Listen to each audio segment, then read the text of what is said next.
साथियों, चैनल को सब्सक्राइब करें। जैविक खेती व टिकाऊ खेती से संबंधित नई नई वीडियो पाने के लिए नोटिफिकेशन बेल को भी दबाएं। अनुज जी नमस्कार। जी नमस्कार। अनुज जी, हमारे जो श्रोता हैं जो देख रहे हैं आपको, उनको एक अपना परिचय दे दीजिए। जी, मेरा नाम अनुज है, अनुज सिंह, गांव बढ़ला और ज़िला मेरठ, तहसील मवाना पड़ता है। जी, हमने पिछली वीडियो में काफ़ी कुछ डिस्कस किया था आपके साथ में जी, क्योंकि आप काफ़ी समय से इंटरक्रॉपिंग, ट्रेंच विधि से गन्ना लगाना और सहायक फसलें ले रहे हैं जी, और वो भी इंटीग्रेटेड पेस्ट मैनेजमेंट के थ्रू, मतलब केमिकल्स का इस्तेमाल बहुत मिनिमम मात्रा में करते हैं, बायो को ज़्यादा प्रमोट करते हैं। जी। तो जो पिछला वीडियो हमने बनाया था उसमें गन्ना था और बंद गोभी थी और प्याज था जी, उसका क्या परिणाम रहा? उस साल पैदावार भी काफ़ी अच्छी हुई। पत्ता गोभी रहा पहले जी, और भाव भी अच्छा मिला हमें उस पत्ता गोभी का। फिर उसके बाद हमने प्याज लगाई। प्याज का अनुमानित जो वो थी लगभग 100-125 कुंटल पर एकड़ वो हमारी पैदावार मिली। प्लस उसके साथ फिर गन्ना बहुत अच्छा हुआ। गन्ना का मान के चलो अप्रोक्सीमेटली 700-750 कुंटल पर एकड़ हमें वो मिला। ये वैरायटी 0238 गन्ने की वैरायटी थी। मतलब ये एक ऐसी वैरायटी है कि अगर इसको परफॉर्मेंस का पूरा समय मिल जाए और अच्छे से देखभाल हो जाए तो इसकी पैदावार और भी ज़्यादा निकलती है। हाँ, सबसे ज़्यादा डिपेंड करता है दूरी। अगर हम इसे प्रॉपर दूरी पर लगाते हैं 5 फुट दूरी तक भी इसकी पैदावार बढ़ती है। अच्छा, तो उसमें जो प्याज है और बंद गोभी है और गन्ना की पैदावार जो आप बता रहे हैं 750 कुंटल, तो अमेजिंग है वो तो। हाँ, अमेजिंग। और साथ में आपने जो इंटरक्रॉपिंग की है उसकी भी एक एक्स्ट्रा इनकम होगी। हाँ। अच्छा, कुछ किसानों को संशय रहता है कि जो है जब इंटरव्यू होता है तो किसान कुछ ऐसा बोल जाते हैं कि जो दूसरे किसानों को नहीं लगता। जी। अब मैं यहाँ पे एक बात कहना चाहूँगा कि उस चीज़ से आप भी एग्री करेंगे कि ये पैदावार तो होती है लेकिन इनकम कितनी हो रही है ये तो डिपेंड करेगा मार्केट के ऊपर। जी। आपका इसमें क्या राय है? नहीं, पैदावार हमारे हाथ में पैदावार हो सकती है। गन्ने का रेट निश्चित होता है जी, उसमें कोई उठापटक नहीं होती। लेकिन सब्जी का रेट हमारे हाथ में भी नहीं होता और स्थिर भी नहीं होता। जैसे पिछले साल हमें पत्ता गोभी का रेट बहुत अच्छा मिला, इस बार हम जो है माइनस में रहे भाई, क्योंकि लागत लेबर की, नलाई गुड़ाई की काफ़ी आती है और भाव ना मिले तो नुकसान रहता है। रीज़न क्या रहा? लेट होना। हाँ, लेट। यानी कि इससे किसानों को एक सबक जरूर लेना चाहिए कि हम अगर अपनी फसल को समय से पहले लगा दें, हाँ, उसको बाजार तक पहुंचा दें, जी जी जी जी, तो इनकम बहुत अच्छी बन सकती है। ये इनकम बन सकती है जी, बिल्कुल। अच्छा अनुज जी, अभी क्या आपने जो मॉडल है वो लगाया हुआ है अपने खेत में? हाँ, ये हमने नया मॉडल लगाया है जी। इस बार गन्ने की दूरी रखी है 4-12, 2 लाइन गन्ने की 4 फीट, फिर 12 फीट इंटरक्रॉपिंग के लिए। तो उसमें हमने पहले पत्ता गोभी ली। पत्ता गोभी तो सभी में ली, 4 फुट में भी। ये कब का लगाया हुआ है? ये लगा जी हमारा 5 सितंबर। अच्छा, 5 सितंबर। हाँ, 4 सितंबर में पत्ता गोभी लगाई और 5 सितंबर में हमने गन्ना वो कर दिया। पैदावार अच्छी आई पत्ता गोभी की, रेट नहीं मिल पाया वो अलग बात है। 1 एकड़ में फूल गोभी ली, उसकी पैदावार काफ़ी आई। उसके बाद हमने इसमें प्याज और हरी मिर्च एक साथ लगाई हुई हैं, जैसा कि आप वीडियो में देखेंगे। बिल्कुल। तो प्याज भी अच्छी चल रही हैं और हरी मिर्च भी है। प्याज ये इस माह में, आने वाले माह में अप्रैल में हमारी हार्वेस्ट हो जाएंगी। कितनी पैदावार निकलने की उम्मीद है? प्याज तो वो सब 100-125 कुंटल पर एकड़ का हमें मिल जाएगा। हाँ जी, हाँ जी, हाँ जी। ओके, ठीक है। और मिर्च की यदि हम बात करें तो ये कहाँ तक, कब तक चलेगी? मिर्च तो सितंबर तक चलेगी जी। मिर्च सितंबर तक? हाँ जी, हाँ जी, हाँ जी। लेकिन जो किसानों का अनुभव मैंने देखा है कि यदि गन्ने के साथ में हम मिर्च लगाते हैं जी, तो एक तो वायरस नहीं आता, दूसरा जो कीट और बीमारी हैं, यानी कि जो सुकड़न वाली समस्या है, वायरस जिसे वो कम आती है, कम आती है। और बरसात के मौसम में एक और आप कुछ बता रहे थे? हाँ, वो जैसे मतलब बहुत गर्मी हुई, धूप पड़ी, फिर थोड़ी सी बारिश हो गई तो उससे उमस पैदा होकर उकटन की समस्या आ जाती है, पेड़ उखटने शुरू हो जाते हैं। अगर गन्ने के साथ हम मिर्च लगाते हैं इस दूरी पर, अगर दूरी कम रखेंगे गन्ने की तो उकटन तो नहीं आएगी, फल भी कम आता है। लेकिन 12 फुट दूरी पर फल भी हमारा आता रहेगा और उन बीमारियों से हम बचे रहेंगे। मतलब स्पेसिंग जो है अगर 12 फीट रखते हैं जी, तो दोनों पौधों को सर्वाइव करने का मौका मिलता है। गन्ना भी अच्छे से सर्वाइव करेगा, जी जी, भी अच्छे से सर्वाइव करेगी। और मिर्च में चूंकि उसको छांव भी मिल रही है तो वायरस का अटैक भी कम होता है, विल्ट का अटैक भी कम होता है। हाँ, और उसको संरक्षण देती है वो। जी जी जी जी जी। तो ये मतलब जो आप इंटरक्रॉपिंग कर रहे हैं, मैं समझता हूँ कि ये किसानों को मॉडल अपनाना चाहिए। हाँ, मॉडल अपनाना चाहिए, लेकिन सबसे बड़ी बात इसमें ड्रिप इरिगेशन की होती है। बहुत सारी फसलें हैं हम जो फ्लड पानी से नहीं ले सकते, बिल्कुल, और उसके साथ और भी ड्रिप के फ़ायदे होते हैं। मान लो जैसे पानी की कमी है, पानी तो वाटर बचता ही बचता है, और गन्ने को एक शब्द आता है वाष्पा, वाष्प प्लस पानी, बिल्कुल, उसमें गन्ना ज़्यादा अच्छा ग्रोथ करता है। अगर हम फ्लड इरिगेशन देते हैं तो उसके नीचे की नमी हवा जो है निकल जाती है वो। बिल्कुल सही बात, यानी कि जो मिट्टी में एरेशन प्रॉपर होनी चाहिए, जी जी जी, जिसमें जो मित्र जीव हैं वो काम करते हैं, जिनको हम करोड़ों की संख्या में कह सकते हैं, अरबों की संख्या में कह सकते हैं, केंचुआ है वो काम करता है। ये सारे मित्र जीव तभी काम करेंगे जब प्रॉपर नमी रहेगी। हाँ, ज़्यादा सूखे में भी काम नहीं करेंगे, ज़्यादा पानी में भी काम नहीं करेंगे। तो ड्रिप दोनों के बीच संतुलन बना के रखती है, नमी बना के रखती है। यानी कि आपने जो ड्रिप इसमें लगाया हुआ है, हाँ, उसके भी बेनिफिट मिल रहे हैं। जी जी जी, यानी कि आप मल्टी डायमेंशनल खेती कर रहे हैं। हाँ हाँ, हम भाई अगर हमें पानी अपने इंटरक्रॉप को देना है, प्याज को देना है, मिर्च को देना है, तो गन्ने का बंद कर सकते हैं, उनमें चला सकते हैं। गन्ने को देना है तो उनमें चला सकते हैं। बिल्कुल। तो किसान भाइयों, ये अनुज जी से सीखने की ज़रूरत है कि इन्होंने इंटरक्रॉपिंग भी किया और साथ में ड्रिप भी लगाया हुआ है, और ऐसी फसल का चयन किया हुआ है जो मार्केट में रेट तो देंगी ही देंगी, और साथ में जो है हमारी ज़मीन को भी संरक्षित करने का काम करती हैं, एक दूसरे की सहायक भी होती हैं। सहायक होती हैं। यानी कि वैज्ञानिक लोग जो कहते हैं कि जब हम एक से ज़्यादा फसलें एक साथ लगाते हैं तो उनकी जड़ों से कई सारे रूट एक्जुडेट्स निकलते हैं जी, और वो रूट एक्जुडेट्स जो है एक दूसरे की फसल को न्यूट्रिएंट्स भी देते हैं, और साथ में जो रोग बीमारी एक दूसरे की हैं उनको भी कोऑपरेट करते हैं।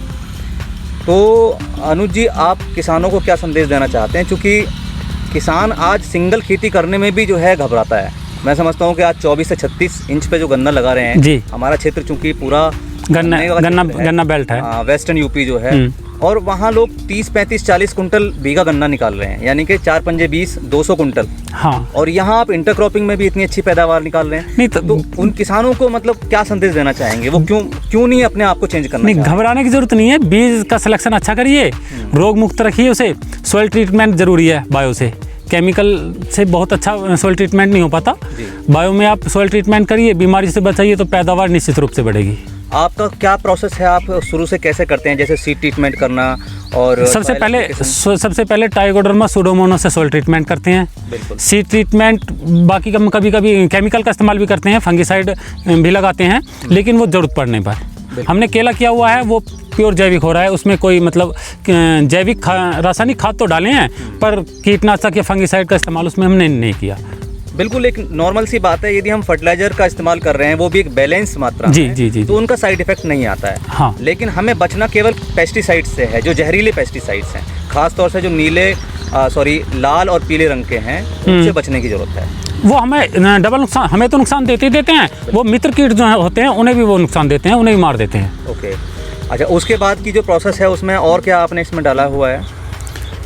मतलब खुराक के लिए की बात करें तो खुराक में हम DAP का इस्तेमाल करते हैं, और केंचुआ खाद का भी इस्तेमाल इसमें हमने किया है। ओके, बाकी समय समय पर जैसा प्रोसीजर होता है करते रहते हैं। जैसे प्याज के अंदर ऊपर ब्लाइट की समस्या आती है जी, तो आप जो है सूडोमोनास का बता रहे थे।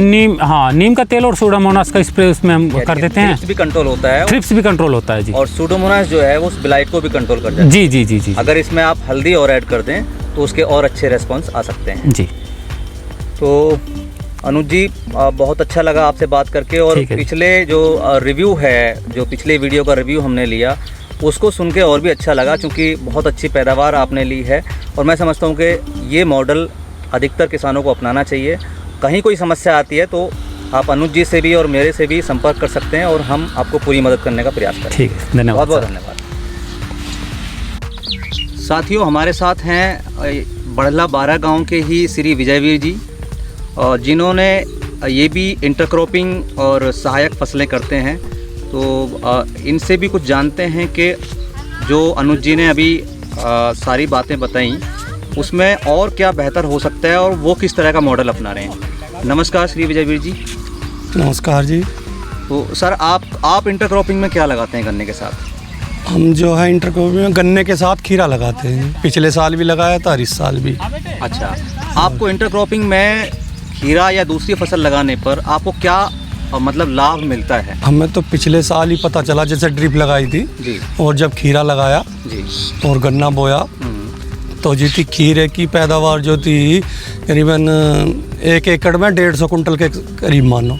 अच्छा। हाँ जी, और क्वालिटी बहुत अच्छी निकली जी। और तो जो गन्ने का खर्चा, लागत, मेहनत, लड़ाई आई थी उसमें सारी, वो उसमें सब निकल आई थी और हमारा खर्चा निकल आया, तो गन्ना उसमें फ्री बच गया अगले साल। गन्ने की पैदावार क्या रही है? वो गन्ने की पैदावार भी अच्छी रही है, समझो करीबन 500 कुंटल के करीब है। अगर 500 निकल आई और साथ में आपका खीरा भी निकल आया 150 कुंटल के आसपास। हमारा 500 कुंटल गन्ना निखर्चा था। अच्छा, उस समय आपका रेट कैसा मिला? रेट अच्छा मिला। पिछले साल तो खैर लॉकडाउन था, पर फिर भी 8 रुपए किलो खेत पे से ही बिक गया था सारे का सारा। अच्छा अच्छा अच्छा। हाँ जी, मतलब खेत से ही चला गया? खेत से ही चला जाता था, सब जो आसपास के गांव थे सारे वहीं चले जाते थे। तो जमीन में क्या अंतर मिला देखने को? मतलब जमीन में रहती है, इंटरक्रॉपिंग आप करते हैं तो जमीन में कुछ मतलब भुरभुरापन? नहीं, भुरभुरापन, नमी, भुरभुरापन बहुत हो गया, जमीन मुलायम बहुत हो गई, उसमें कैचुआ बहुत हो गया। और फिर जो इस साल जो है उसमें फुटेर बहुत ज़्यादा आई है गन्ने में, पोगड़ा बहुत निकला, मोटा गन्ना निकला।